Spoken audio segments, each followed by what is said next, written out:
Story 18. Coco the Bird.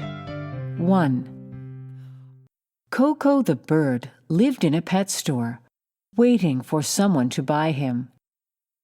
"Someday I'll sail the seas on a pirate's ship," he said. "That's awesome," said Max the puppy. One day a lady came into the store. "I'd like a special pet," she said. "This bird likes the water," said the owner. "I'll buy him," she said, and took him home.